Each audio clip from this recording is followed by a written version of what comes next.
The banks created the financial crisis. It'll last for years, and we're all paying the price. As a country, we're at least 5% poorer. And that is a consequence of the banking crisis. We may have bailed them out, but the banks are still doing what they want. It doesn't seem sensible to have a tiny collection of banks that can hold a country to ransom. They're still paying huge bonuses, and they're still fighting off reform. They have too much political control. They have too much effect on competition. Dispatches reveals it's business as usual for Britain's banks. The new government's promised to get tough. It'll need to be to beat the bankers.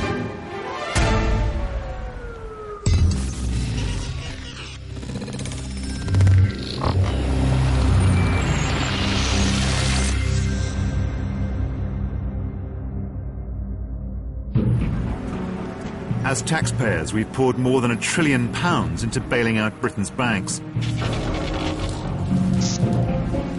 But that's just for starters. The hope is we'll get most of that back. But the wider damage is stupefying. The Bank of England say that the output lost now and in the future will cost at least another £1 trillion.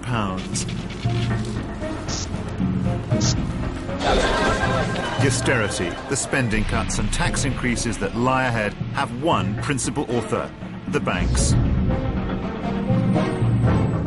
But while we confront a decade of austerity, banks and bankers are revelling in a new prosperity.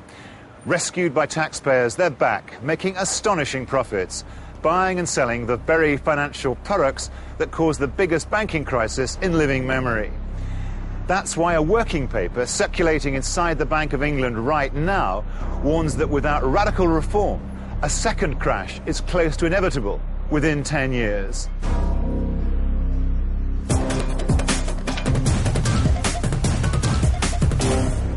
But instead of shoring themselves up as any other industry would after a near-death experience, last year the bankers paid out £6 billion of bonuses. And even that number has been skillfully massaged down, as City pay consultants and headhunters have revealed to dispatches. It's smoke and mirrors land here. Chris Roebuck used to be in charge of global recruitment for the Swiss investment bank UBS. He is now a City headhunter.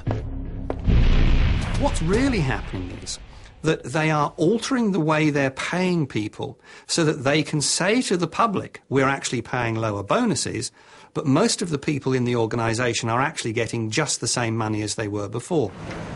No industry compares to investment banking in the amount that's set aside for pay, typically 40% of the money that's made, an extraordinary industry norm.